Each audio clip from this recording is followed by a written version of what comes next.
ikindi musanzwe mubizi muri Bibiliya barafashe bashiramo igitabo cyo gusubira mu vyagezwe.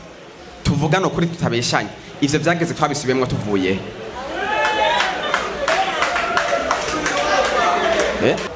naragiye kuri farumasi ariko imwe mutazi maze gushika kuri farumasi ndiweza murabona ijya nzoka ibicafye ku kirahuri navuga ati iyi nzoka kubera iki yamira ingaha misi yose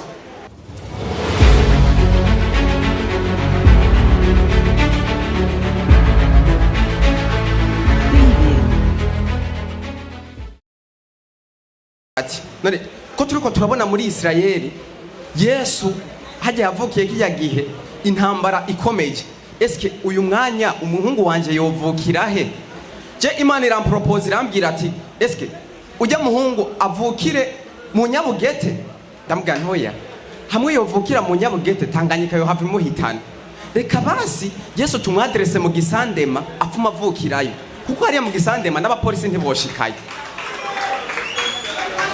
kandi murabiza amazi ntashobora kuduga ngo ashike mu Gisandema ahi Bujumbura dutinya Tanganyika rero uyu mwanya mukanya ngo macha agenda kugira ngo ushobore kwereka Yosefu na Maria ahantu mu Gisandema Yesu aza kuvukira tukiro turavuga ibintu vy'Imana ndibaza mwese musanzwe muri abasomyi ba Bibiliya jena chaka tuvuga no kuri tutabeshanye nk'abantu muhora musoma Bibiliya mwebwe mwiyumviriye mwoshobora gusigura gute ukuntu muri Bibiliya bafashe bashiramo igitabo cyo guharura hama ntibashiramo icivyo duharura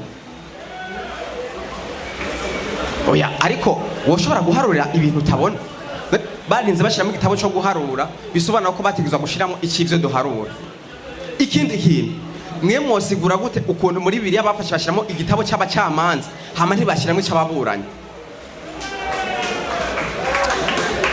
ariko ndibaza murabizi yuko umucamanza ntashobora kuba hatamuburanye hari ikindi musanzwe mubizi muri Bibiliya barafashe bashiramo igitabo cyo gusubira mu vyagezwe tuvuga no kuri tutabeshanye ivyo vyagezwe twabisubiyemwo tuvuye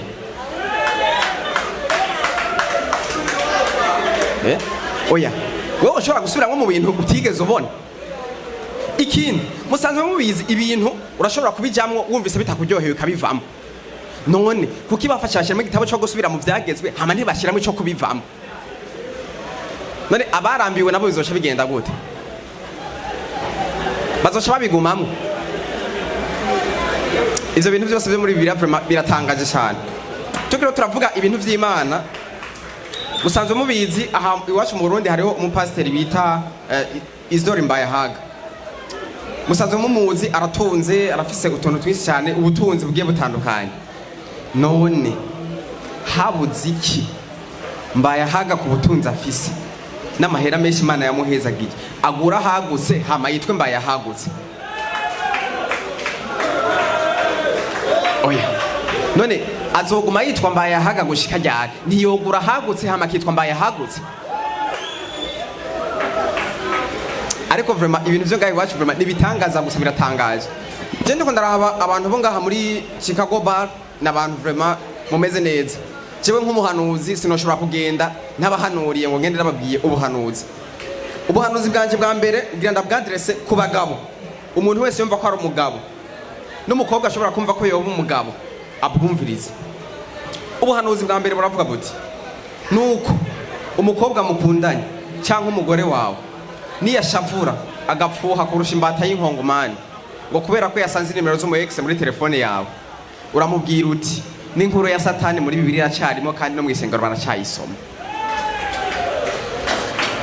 ubuhanuzi bugira kabiri ndabwadressa ku basore abasore nuko umukobwa mukundanye ni wamutera inda ukabona yizanye wanyu ntuzotinye kuyihakana kuko na Petero yari hakanye Yesu kandi nta Imana yamugize thanks yari Arkeli comedian number 1 merci beaucoup Arkeli.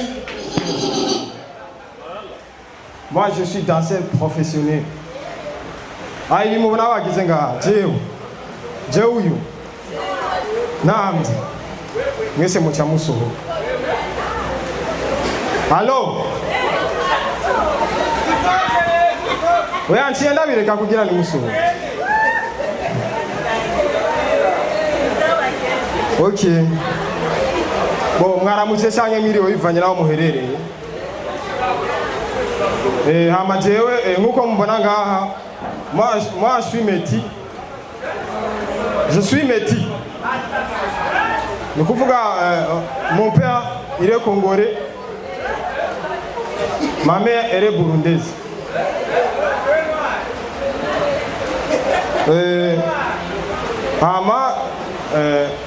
Ma mère est une enseignante. Mama wanje ni umwigisha. Sinenda kuvuga aho yigisha. Icyo nshaka gushikako kuva batanguriye kwigisha hari ikintu nagiye kurumarika.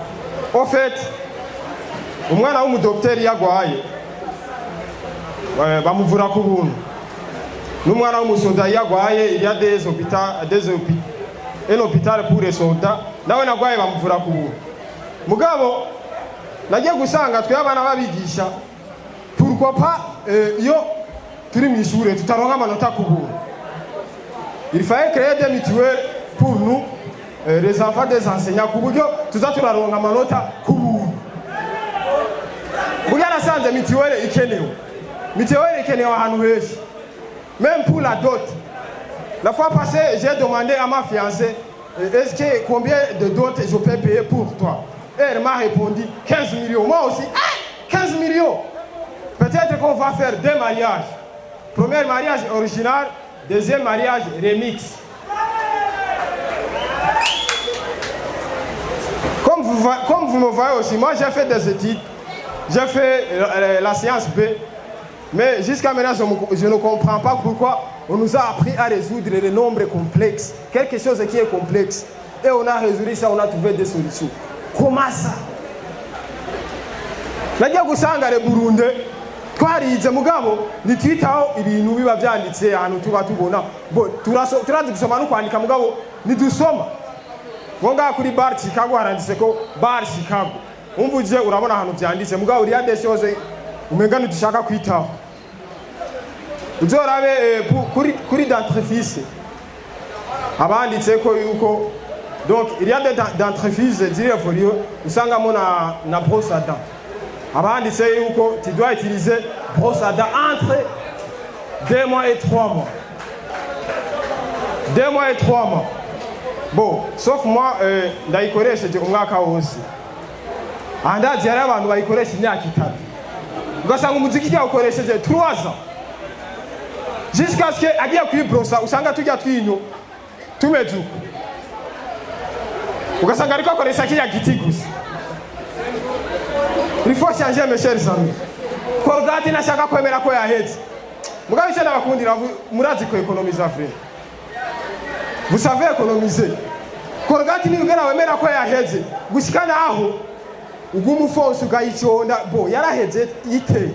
Mugabe urayiconda gushikana aho hagerayo ugatabura kanya gapapuro ibirimwo ukunyuguza gushikana aho gasigara keye. Vous êtes des économistes. À part de ça, moi je bois de l'alcool. Un jour j'ai bu à Mandaboregwa.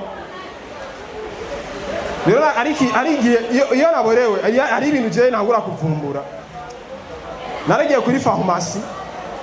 Ari ikintu mwe mutazi. Maze gushika kuri pharmacie ndiweza murabona ijya nzoka ibicafye ku kirahuri. Navuga ati iyi nzoka kubera iki yamira ingamisi yose. Iyi nzoka kuri pharmacie irajyana. Chogera naborewe cyafata umugambi ndayica. Nukuvuga gushika ku mwanya ijya nzoka iri kuri pharmacie. Uwa amafarmasi amwamwe nayiriko narayishe. Nimuzosubira kuyibona. Merci beaucoup.